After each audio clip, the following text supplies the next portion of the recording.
IQ plus academy के current affair session में आप सभी का स्वागत है। दोस्तों आज है 18 जुलाई और हम डिस्कस करेंगे आज के सभी इम्पॉर्टेंट करंट अफेयर्स को। 18 जुलाई के जितने भी इम्पॉर्टेंट करंट अफेयर्स बन सकते थे हमने उसे इसमें इंक्लूड किया है। चलिए पहले रिवीजन कर लेते हैं। दोस्तों आप इसके आंसर्स हमें कमेंट बॉक्स में बताएं। वीडियो के एंड में आपको इसके आंसर्स मिल जाएंगे।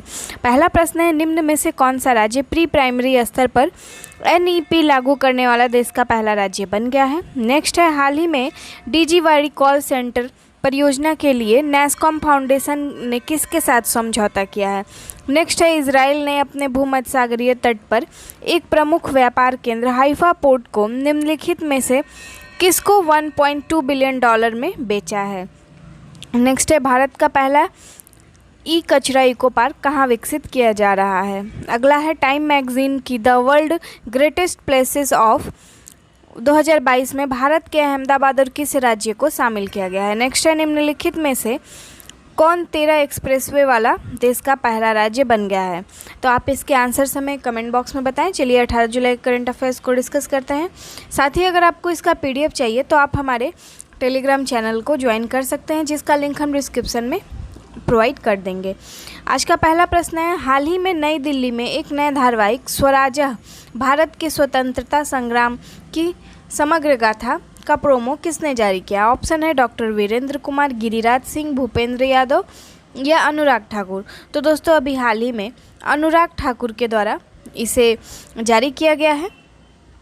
इस प्रोग्राम के तहत जो भी फ्रीडम फाइटर्स ऐसे बहुत सारे फ्रीडम फाइटर्स हैं जिन्होंने आज़ादी में बहुत ही योगदान दिया, लेकिन बहुत सारे लोग उनके बारे में जानते नहीं हैं। तो ऐसे 75 लोगों की जो सीरीज है इसमें स्टार्ट की जाएगी और ये 75 कड़ियों में इस धारावाहिक को दिखाया जाएगा। तो काफ़ी अच्छा शो रहेगा ये, अगर टाइम मिले तो ज़रूर आप देखें। अगर हम बात करें ऑप्शंस की तो वीरेंद्र कुमार अभी कौन है, सामाजिक न्याय एवं अधिकारिता मंत्रालय इनके जिम्मे है। अगर हम बात करें नेक्स्ट ऑप्शन की गिरिराज सिंह की, तो यह अभी केंद्रीय ग्रामीण विकास मंत्रालय और इसके अलावा पंचायती राज मंत्रालय भी इनके जिम्मे है। नेक्स्ट है भूपेंद्र यादव। तो भूपेंद्र यादव कौन है, अभी पर्यावरण एवं वन एवं जलवायु परिवर्तन मंत्रालय। साथ ही इसके अलावा यहाँ हम बात करें तो श्रम एवं रोजगार मंत्रालय भी इसके जिम्मे है। और इसके अलावा अनुराग ठाकुर हम सभी को पता है कि यह युवा कार्य एवं खेल मंत्री हैं, लेकिन इनके जिम्मे एक और मंत्रालय है और वह कौन सा है, तो सूचना एवं प्रसारण मंत्री अनुराग ठाकुर हैं। चलिए नेक्स्ट प्रश्न को देखते हैं। रक्षा मंत्रालय ने अपनी गतिविधियों के विभिन्न पहलुओं में कार्य निष्पादन और दक्षता लेख परीक्षा के लिए शीर्ष समिति का गठन किया है। शीर्ष समिति के अध्यक्ष कौन होंगे। ऑप्शन है रक्षा मंत्री, चीफ ऑफ डिफेंस स्टाफ या रक्षा सचिव या फिर रक्षा लेखा महानियंत्रक। तो दोस्तों इसके जो अध्यक्ष होंगे वे रक्षा सचिव होंगे। अभी रक्षा सचिव कौन है, अजय कुमार रक्षा सचिव हैं। तो इन्हीं की अध्यक्षता में यह समिति का गठन किया जाएगा। दोस्तों अगर हम बात करें दूसरे ऑप्शंस की तो चीफ ऑफ डिफेंस स्टाफ, जैसा कि हम सभी को पता है कि 8 दिसंबर को जो भारत के चीफ ऑफ डिफेंस स्टाफ थे विपिन रावत का डेथ हो गया।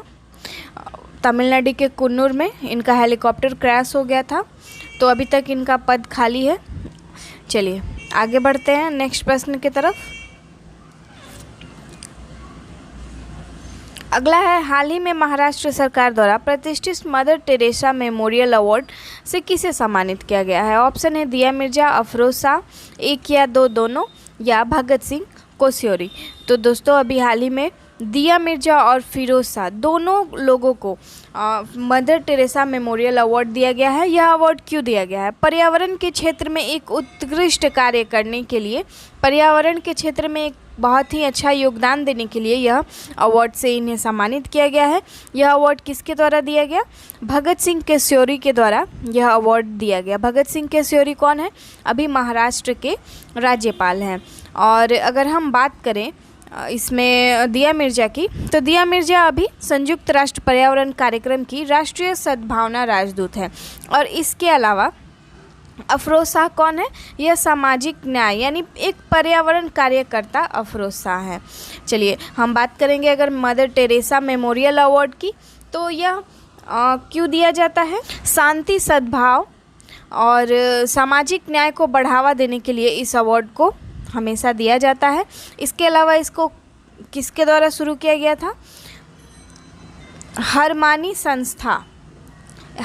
संस्था है मुंबई की, उसके द्वारा इसको शुरू किया गया था। और अगर हम बात करें हरमानी संस्था किसने शुरू किया था, तो अब्राहम मथाई के द्वारा इसको शुरू किया गया था, याद रखेंगे। चलिए देखते हैं नेक्स्ट प्रश्न को। हाल ही में राष्ट्रीय कृषि बाजार ई-नैम प्लेटफॉर्म किसके द्वारा शुरू किया गया है? ऑप्शन है नरेंद्र सिंह तोमर, बीसी पाटिल, शोभा कलंदराजे या मनसुख मंडविया। तो अभी हाल ही में कृषि एवं किसान कल्याण मंत्री नरेंद्र सिंह तोमर के द्वारा यह शुरू किया गया है दोस्तों। कहाँ पे? कर्नाटक में इसको शुरू किया गया। यह बात करें अगर हम ई-नैम की कि ई-नैम क्या होता है दोस्तों, जो भी एपीएमसी मंडी होती है, एपीएमसी मंडी, इससे पहले हम जानेंगे एपीएमसी मंडी के बारे में। तो एपीएमसी मंडी का फुल फॉर्म क्या होता है? एग्रीकल्चर प्रोडक्ट मार्केट कमेटी, इसका फुल फॉर्म होता है। इसके थ्रू जो भी मतलब ये एक तरह से मीडिएटर का काम करता है। सभी किसान अपने प्रोडक्ट को यहाँ पे ले जाके सेल करते हैं। यह एक भारतीय विपणन बोर्ड है। अगर हम बात करें तो यह एक भारतीय विपणन बोर्ड है। इसके अलावा देखेंगे कि ई-नैम पे आते हैं। तो ई-नैम एपीएमसी मंडियों को आपस में ऑनलाइन नेटवर्क से जोड़ता है, कनेक्ट करता है, जो कि इसके माध्यम से सभी किसान घर बैठे जो भी इनके प्रोडक्ट होते हैं उनको वो सेल कर सकते हैं। तो ई-नैम की शुरुआत इसीलिए की गई है ताकि किसान आसानी से अपने जो भी प्रोडक्ट है उनको सेल कर पाए। इसके अलावा अगर हम बात करें कि इसकी शुरुआत कब की गई थी, तो ई-नैम की शुरुआत की गई थी 14 अप्रैल 2016 को। दोस्तों ये डेट मैं इसलिए बता रही हूँ क्योंकि आजकल बीपीएससी के द्वारा या फिर सभी एग्ज़ाम्स में डायरेक्ट डेट पूछ ले जाते हैं कि यह योजना कब स्टार्ट किया गया। तो इस तरह से ये याद रखना काफ़ी ज़रूरी है।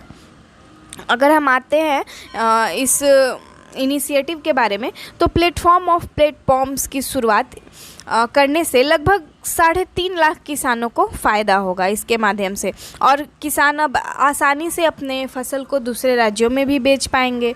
तो इसलिए इसकी शुरुआत की गई है। अगर हम बात करें नरेंद्र सिंह तोमर की, तो अभी हमने बताया कि केंद्रीय कृषि एवं किसान कल्याण मंत्री हैं, और कर्नाटक के मुख्यमंत्री बसवराज बोम्मई हैं। इसके अलावा केंद्रीय रसायन और उर्वरक मंत्री मनसुख मंडविया हैं, और केंद्रीय कृषि और किसान कल्याण राज्य मंत्री शोभा करंदराजे और कैलाश चौधरी हैं। आइए देखते हैं अगले प्रश्न को। आईसीसी ने बांग्लादेशी तेज गेंदबाज सोहिदुल इस्लाम को डोपिंग उल्लंघन पर कितने महीने के लिए प्रतिबंधित कर दिया है? ऑप्शन है 5 महीने, 10 महीने, 4 महीने या 11 महीने। दोस्तों इनको 10 महीने के लिए अभी बैन कर दिया गया है। इन्होंने अपना जो भी इनका अपराध था उसे स्वीकार कर लिया था। तो अब इस तरह से ये 28 मार्च 2023 से फिर से खेल पाएंगे, यानी 10 महीने हो जाएंगे। इन्होंने 28 मई 2022 को ही अपना जो भी अपराध था उसे स्वीकार कर लिया था। इनके यूरिन में क्लोमीफिन पाया गया और इस तरह से वाडा ने इसे प्रतिबंधित कर दिया। अगर हम यहाँ पे बात करें क्रिकेट की, तो क्रिकेट का जिक्र हो रहा है तो हम क्रिकेट से रिलेटेड कुछ पॉइंट्स को देख लेते हैं। अभी हाल ही में जो करंट अफेयर्स बन रहे हैं, जैसे कि अभी हाल ही में सौरव गांगुली कौन है? हम सभी को पता है कि ये बीसीसीआई के अध्यक्ष हैं। इन्हें ब्रिटिश संसद के द्वारा हाल ही में सम्मानित किया गया है। इसके अलावा अभी हाल ही में रोहित शर्मा 13 T20 मैच खेलने वाले भारत के पहले कैप्टन बन गए हैं। अभी हाल ही में शिखर धवन के द्वारा मेटावर्स में स्पोर्ट्स सिटी बनाने के लिए ब्लू क्लब और WOM से सहयोग किया गया है। और इसके अलावा एक और न्यूज़ है, हम उसको भी देख लेंगे। मोहम्मद शमी, हम सभी को पता है कि यह भारत के एक बहुत ही अच्छे गेंदबाज हैं। यह इन्होंने 150 वनडे मैच में विकेट लिया है। तो इस तरह से आप लोग इसे याद रखेंगे। चलिए नेक्स्ट प्रश्न को देखते हैं। भारत में इंटरनेट क्रांति के जनक किसे माना जाता है? ऑप्शन है संजय त्रिपाठी, राहुल सचदेवा, मोहन अग्निहोत्री या विजयेंद्र सिंघल। तो दोस्तों VSNL यानी विदेश संचार निगम लिमिटेड के पूर्व चेयरमैन विजयेंद्र कुमार सिंघल, जिनकी मृत्यु अभी हाल ही में 82 ईयर्स में हो गई है, इन्हें भारतीय इंटरनेट क्रांति का जनक भी माना जाता है। अगर हम बात करें इनकी, तो इन्होंने इंटरनेट की शुरुआत करने में और भारत में उसको विकसित करने में काफ़ी मदद किया है। तो इस तरह से इसीलिए इन्हें इंटरनेट क्रांति का जनक भी माना जाता है। आइए अगले प्रश्न को देखते हैं। हाल ही में किस मंत्री ने कनेक्टिंग थ्रू कल्चर नामक पुस्तक को लॉन्च किया है? ऑप्शन है एस जयशंकर, डॉक्टर हर्षवर्धन, रामविलास पासवान या नितिन गडकरी। तो अभी हाल ही में एस जयशंकर के द्वारा इस पुस्तक को लॉन्च किया गया है। अगर हम बात करें कि इसको लिखा किसके द्वारा गया या संपादन किसके द्वारा किया गया, तो विनय सहस्त्रबुद्धे। विनय सहस्त्रबुद्धे कौन है? अभी वे ICCR के अध्यक्ष हैं, इनके द्वारा। और इनके अलावा IGNCA के सदस्य सचिव सच्चिदानंद जोशी के द्वारा संयुक्त रूप से इस पुस्तक को संपादन किया गया। यह पुस्तक अपनी तरह का पहला पुस्तक होगा जिसमें संयुक्त रूप से भारतीय सांस्कृतिक संबंध परिषद और इंदिरा गांधी राष्ट्रीय कला केंद्र दोनों ने मिलकर तैयार किया है। यहाँ पे बात आती है पुस्तक की, तो हम देख लेंगे अभी करंट में कौन कौन से पुस्तक प्रकाशित किए गए हैं या फिर उनके लेखक कौन हैं। तो अभी हाल ही में हमने करंट में पढ़ा होगा कि द मैकमहोन जो एक पुस्तक लिखी गई है, वह किसके द्वारा लिखी गई है? वो जे सिंह के द्वारा अभी हाल ही में लिखा गया है इस पुस्तक को। नेक्स्ट देखेंगे कि स्वाधीनता संग्राम ना सुरवीरे, यह लॉन्च किया गया है अभी हाल ही में किसके द्वारा? मीनाक्षी लेखी के द्वारा। मीनाक्षी लेखी कौन है? संस्कृति मंत्री हैं हम लोग भारत की। चलिए अगला देखते हैं। अभी हाल ही में गौतम अडानी के ऊपर एक पुस्तक लिखी गई, Gautam Adani the man who change India. तो इसको किससे लिखा है? RN भास्कर के द्वारा इस पुस्तक को लिखा गया है। आगे देखेंगे नेक्स्ट, भारतीय संविधान अनकही कहानी, एक पुस्तक लिखी गई किसके द्वारा? राम राय बहादुर के द्वारा लिखी गई। तो आप याद रखेंगे इन सभी को, करंट के पुस्तक है जो कि हमेशा एग्ज़ाम्स में पूछ लिए जाते हैं। चलिए आते हैं अगले प्रश्न पे। भुगतान प्रणाली में सहयोग बढ़ाने हेतु RBI और किस देश के बैंक ने MOU पर हस्ताक्षर किया है? तो अभी हाल ही में इंडोनेशिया के साथ RBI ने समझौता किया है ताकि भुगतान प्रणाली को बढ़ाया जा सके। इसके माध्यम से एंटी मनी लॉन्ड्रिंग और आतंकवाद के वित्त पोषण में मुकाबला करने में काफ़ी मदद मिलेगी। अभी जैसा कि हम सभी को पता है कि इंडोनेशिया के बाली में G20 के वित्त मंत्रियों की बैठक हुई थी और इसी के दौरान इस समझौते को किया गया है। RBI के गवर्नर कौन है? शक्तिकांत दास हैं। इसके अलावा अगर हम बात करें इंडोनेशिया की, तो यहाँ हम उसके मैप को देख सकते हैं। इंडोनेशिया एक साउथ ईस्ट एशिया में स्थित देश है। इसकी राजधानी पहले जकार्ता हुआ करती थी, लेकिन अभी हाल ही में नुसंतारा को इसकी राजधानी बनाई गई है दोस्तों। और अगर हम बात करें यहाँ द्वीपों की संख्या कितनी है? 17,508 द्वीपों की संख्या है यहाँ पे। इसके अलावा यह दुनिया का चौथा सबसे अधिक आबादी वाला देश भी है और साथ ही यह मुस्लिम आबादी भी यहाँ पे बहुत ही ज़्यादा है। चलिए नेक्स्ट देखते हैं। 2025 विश्व एथलेटिक्स चैंपियनशिप की मेज़बानी निम्न में से किसके द्वारा की जाएगी? ऑप्शन है टोक्यो, बुडापेस्ट, ओरेगन या दोहा। तो टोक्यो के द्वारा 2025 विश्व एथलेटिक्स चैंपियनशिप की मेज़बानी की जाएगी। विश्व एथलेटिक्स चैंपियनशिप 2 ईयर्स पे आयोजित किया जाता है। अगर हम बात करें कि 2023 में कहाँ आयोजित की जाएगी, तो यह बुडापेस्ट में आयोजित की जाएगी। और बात करें अगर 2021 के सेशन की, तो यह ओरेगन में आयोजित किया जाने वाला था, लेकिन कोविड की वजह से इसे 1 साल एक्सटेंड कर दिया गया और अभी इसको 2022 में आयोजित किया जा रहा है। इसके अलावा 2019 में यह दोहा में आयोजित किया गया था। तो इस तरह से आप इसे याद रखेंगे। चलिए अगला प्रश्न देखते हैं। निम्न में से किस देश में पहली बार रेड एक्सट्रीम हीट अलर्ट को जारी किया गया है? ऑप्शन है कनाडा, यूएई, यूके या स्विट्जरलैंड। तो अभी हाल ही में यूके यानी यूनाइटेड किंगडम में एक्सट्रीम हीट अलर्ट को जारी किया गया है। रेड एक्सट्रीम हीट अलर्ट क्या होता है? मतलब रेड अलर्ट कोई भी खतरे को सूचित करता है। यहाँ पे 40 डिग्री से अधिक टेम्परेचर 40 डिग्री सेल्सियस से ज़्यादा टेम्परेचर जाने की संभावना व्यक्त की गई है, जिसकी वजह से यहाँ के मौसम कार्यालय ने राष्ट्रीय आपातकाल घोषित कर दिया गया है। यहाँ के बहुत सारे एरियाज़ में रेड एक्सट्रीम हीट अलर्ट को जारी कर दिया गया। अगर हम बात करें कि ऐसा क्यों हो रहा है, तो जो भी उत्तरी अफ्रीका है ना, वहाँ पे जो भी हीट वेव चल रहा है वो सब यूरोप के कंट्रीज़ में ट्रांसफ़र हो जा रहा है, जिसकी वजह से यहाँ पे हीट अलर्ट जारी किया जा रहा है।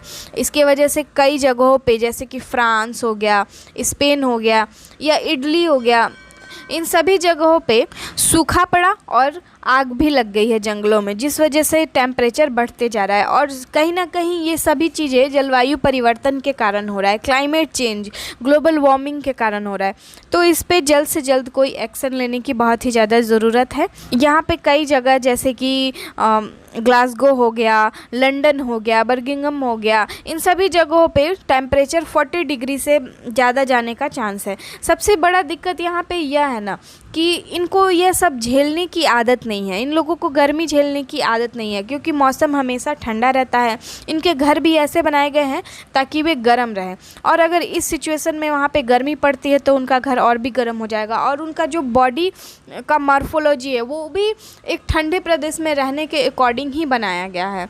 तो इस वजह से उन लोगों को और भी ज़्यादा दिक्कत सहना पड़ता है। वहाँ पे मैक्सिमम लोगों के घरों में एयर कंडीशन नहीं है, क्योंकि वहाँ पे गर्मी पड़ती ही नहीं है, पर इस अब से वहाँ पे गर्मी झेलनी पड़ रही है। तो इस वजह से काफ़ी दिक्कत होगा यूरोपियन कंट्रीज़ के लोगों को। तो इस तरह यह न्यूज़ काफ़ी मायने रखता है। अब हम रिवीजन वाले प्रश्नों के आंसर्स को देख लेंगे। निम्न में से कौन सा राज्य प्री प्राइमरी स्तर पर एनईपी यानी न्यू एजुकेशन पॉलिसी लागू करने वाला पहला राज्य बन गया है? तो उत्तराखंड वह राज्य है। अगला प्रश्न है, हाल ही में डीजी वाणी कॉल सेंटर परियोजना के लिए नेस्कॉम फाउंडेशन ने किसके साथ समझौता किया है? यह समझौता गूगल के साथ किया गया है। नेक्स्ट है, इजराइल ने अपने भूमध्य सागरीय तट पर एक प्रमुख व्यापार केंद्र हाइफा पोर्ट को निम्नलिखित में से किसको $1.2 बिलियन में बेच दिया है? अडानी पोर्ट्स को हाइफा पोर्ट को बेच दिया गया है और 2054 तक अडानी पोर्ट्स इसका देखभाल करेगा। अगला प्रश्न देखेंगे, भारत का पहला ई कचरा इको पार्क कहाँ विकसित किया जा रहा है? तो यह दिल्ली में विकसित किया जा रहा है। अगर हम बात करें कोझिकोड में, तो कोझिकोड में अभी केरल के कोझिकोड में जेंडर पार्क की स्थापना की गई है, कानपुर में लेदर पार्क की, और तिरुवनंतपुरम में स्पेस टेक पार्क की स्थापना की गई है। तो इन सभी चीज़ों को आप याद रखेंगे, क्योंकि एग्ज़ाम्स में ये सब मतलब बहुत ही पूछे जाते हैं। अगला देखेंगे, टाइम मैगजीन की the world greatest places of 2022 में भारत के अहमदाबाद और किस राज्य को शामिल किया गया है? तो यह केरल है दोस्तों। अगला प्रश्न देखेंगे, निम्नलिखित में से कौन 13 एक्सप्रेसवे वाला देश का पहला राज्य बन गया है? उत्तर प्रदेश ऐसा राज्य है जो 13 एक्सप्रेसवे वाला देश का पहला राज्य बन गया है। दोस्तों आज का सेशन कंप्लीट हुआ, मिलते हैं नेक्स्ट डे कुछ नए टॉपिक्स के साथ, बहुत सारे नए न्यूज़ के साथ। दोस्तों आई होप कि आप लोगों को हमारा सेशन अच्छा लगा हो। अगर अच्छा लगे तो प्लीज़ कमेंट करके बताएं और शेयर करें, लाइक करें। तब तक के लिए धन्यवाद।